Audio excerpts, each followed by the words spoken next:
ஓம் ஸ்ரீ ராகவேந்திராஜ நமக. நேற்று உரையின் இறுதியில் நம்முடைய நவாப்பிற்காக நமது சுவாமிகளிடம் எப்படியும் சம்மதம் பெற்றுவிட வேண்டும் என்கின்ற திட வைராகியத்தோடு திவான் வெங்கண்ணா ஸ்ரீ ராகவேந்திர சுவாமிகளிடம் சென்றார். இந்த நிகழ்வோடு நேற்றைய உரையை முடித்திருந்தோம். வாருங்கள் தொடர்ந்து பார்ப்போம். திவான் வெங்கண்ணர் ஒரு புறம் குதூகலமாகவும் ஸ்ரீ ராகவேந்திரர் நவாபின் எண்ணத்தை ஏற்பாரோ மாட்டாரோ என்று மறுபுறம் சஞ்சலத்தோடும் ஸ்ரீ ராகவேந்திரிடம் சென்றார். ஏன் வெங்கண்ணா, ஏதேனும் விசேஷம் உண்டா? ஆம் சுவாமி, உனக்கு பதவி உயர்வு கிடைத்து விட்டிருக்கிறதா?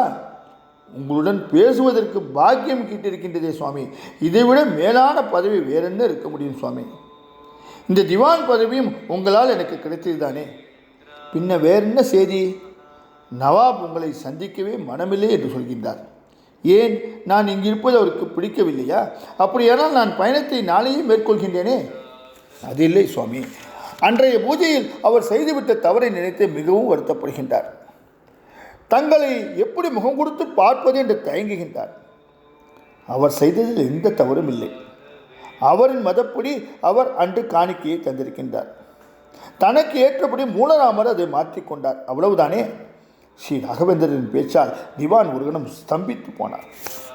எப்பேற்பட்ட விளக்கம் என்று வியந்து போனார். சுவாமி, எங்கள் நவாப் ஒரு விண்ணப்பத்தை தங்களிடம் சமர்ப்பிக்க சொல்லியிருக்கின்றார்.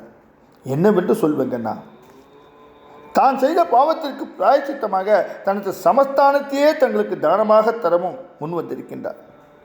நான் என்ன அரசாட்சியா புரிய போகின்றேன்? எனக்கு எதற்குப்பா நாடெல்லாம்?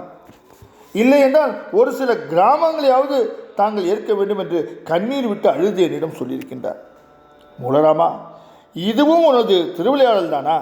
நான் பிருந்தாவன பிரவேசம் செய்யும் நாள் நெருக்கிக் கொண்டிருப்பதால் இதை போன்று நிகழ்த்துகின்றாயோ என்று ஸ்ரீ ராகவேந்திரர் தனக்குள் நினைத்து கொண்டார். உடனே திவானிடம், வெங்கண்ணா, நவாப் எந்த கிராமத்தை கொடுப்பதாக சொல்லியிருக்கின்றார் என்று வினாவினார்.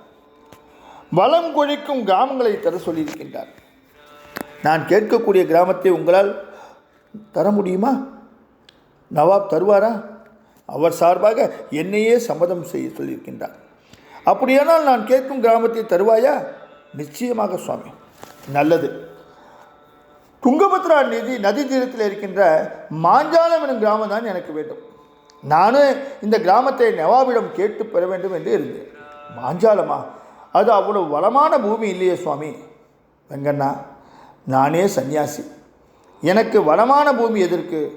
மக்களுக்குத்தானே செழிப்பான இடங்கள் இருக்க வேண்டும். எனக்கு அந்த பீடபூமியே போதும். அதற்கில்லை சுவாமி. அந்த கிராமத்தை ஏற்கனவே ஒரு காஜிக்கு கொடுத்து விட்டார் நவாப். அதனால் தான் சொல்கின்றேன். மாஞ்சாலம் கிராமத்தை பெறவே நான் கும்பகோணத்திலிருந்து வந்திருக்கின்றேன் வெங்கண்ணா. சரி, நவாபிடம் சொல்கின்றேன் சுவாமி. நவாப் உனக்கு பூர்ண அதிகாரம் கொடுத்திருப்பதாக தான் சற்று முன்னதாக சொன்னாயே. அதற்குள் நவாபிடம் கேட்டு சொல்கின்றேன் என்று சொல்கின்றாயே. மாஞ்சாலம் கிராமத்தையே நான் குறிப்பாக கேட்பதற்கு பல காரணங்கள் இருக்கின்றன. சமயம் வரும்போது அதை உன்னிடம் சொல்கின்றேன். சுவாமி, மாஞ்சாலம் கிராமத்தை தங்களுக்கே சொந்தமாக்குகின்றேன். காஜிக்கு என்ன பதில் சொல்லப் போகின்றாய்? சுவாமி, நீங்கள் இருக்கும்போது எனக்கு என்ன மனக்கவலை? இந்த பிரச்சனையை நல்லபடியாக முடித்து வையுங்கள் என்று ஸ்மரித்து கொண்டால் போதாதா என்று சொல்லி சுவாமிகளை நமஸ்காரம் செய்து இருந்து நவாபிடம் சென்றார். விஷயங்களை கேட்ட நவாப் காஜியை அழைத்து வர சொன்னார். காஜி நவாபின் முன் வந்து நின்றார். உமக்கு கொடுத்த மாஞ்சாலம் கிராமம் திருப்தியாக இருக்கின்றதா என்று நவாப் கேட்டதும் காஜி மென்று விழுங்கியவாறு இருக்கிறது என்றார். குரலில் ஏன் பின்னர் சுவாரஸ்யம் தொனிக்கவில்லையே? எதுவாக இருந்தாலும் தைரியமாக சொல்லலாம். தங்களிடம் எப்படி கூறுவது? இதனால் வரை யோசித்து வந்தேன். என்னால் சொல்ல முடியவில்லை உங்களிடம். ஏதோ தெரியாமல் மாஞ்சாலத்தை பெற்றுக்கொண்டு விட்டேனே தவிர அது எனக்கு பயன்படுவதாக இல்லை. நதியோரத்தில் நதிக்கரையின் இருக்கின்றதே என்று நம்பி பெற்றுக்கொண்டேன். ஆனால் என்னுடைய கணிப்பு பொய்த்து விட்டது. உங்கள் ஒருவருக்கு மட்டும் பயன்படக்கூடிய பூமி அல்ல அது, பலருக்கும் பயன்படக்கூடிய பூமி அது, புண்ணிய பூமி என்று சொன்னார் திவான். தங்களுக்கு மாஞ்சாலத்துக்கு பதில் நல்ல செழிப்பான பூமியை தருகிறோம், பெற்றுக்கொள்ளுங்கள் என்றதும் காஜி மிகவும் மகிழ்ச்சியுற்றார். பிரபோ, மாஞ்சாலம் யாருக்கு போகப் போகின்றது என்பதை தெரிந்து கொள்ளலாமா? ஸ்ரீ ஸ்ரீ ராகவேந்திர சுவாமிகள் தனக்கு மாஞ்சாலம்தான் தேவை என்று அழுத்தம் திருத்தமாக கேட்டிருக்கின்றார். அதனால் உங்களிடம் கேட்டுவிடலாம் என்றுதான் இங்கு வரவழைத்தேன். நன்றி திவான் அவர்களே. அந்த புண்ணியாத்மாவால் எனக்கு நல்ல பூமி கிடைக்கப் போகின்றது. அவருக்கும் வந்தனங்கள் என்றவாறு நவாபையும் திவானையும் வணங்கி காஜி விடைபெற்று சென்றார். பின்னர் நவாப் திவானிடம் மாஞ்சாலம் கிராமத்தை சுவாமிகளுக்கு அளிப்பதற்கு தேவையான ஏற்பாடுகளை செய்து சாசனத்தையும் எழுதிவிட வேண்டியது உன்னுடைய பொறுப்பு என்றதும் அப்படியே ஆகட்டும் என்று சொல்லி அதற்கான ஆயத்தங்களில் திவான் இறங்கத் தொடங்கினார். மாஞ்சாலம் கிராமம் ஸ்ரீ ராகவேந்திர சுவாமிகளின் பேரில் எழுதி அவருக்கே உரிமையாக்கப்பட்டது.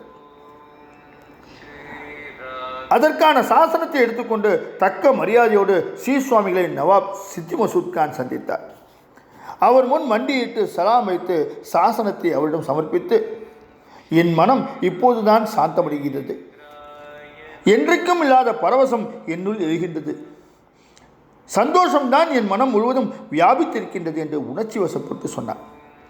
ஆசி கூறிய ஸ்ரீ ராகவேந்திரர் நவாபிற்கு மந்திராட்சதியை கொடுத்தார். உடன் நின்றிருந்த திவான் வெங்கண்ணரின் கண்களில் கண்ணீர் அரும்பியது. அடக்க ஒடுக்கமாக நின்றிருந்த நவாப் பேசத் துவங்கினார். சுவாமிஜி, நீங்கள் எனது சாம்ராஜ்யத்திலேயே நிரந்தரமாக தங்கப் போகின்றீர்கள் என்று திவான் சொன்னதிலிருந்து எனக்கு ஆனந்தமாக இருக்கின்றது. இன்னும் சில காலங்களில் நீங்கள் பிருந்தாவன பிரவேசம் செய்யப்போவதையும் கேள்விப்பட்டேன். அதை நினைத்தால் மனம் ரொம்பவும் சங்கடப்படுகின்றது.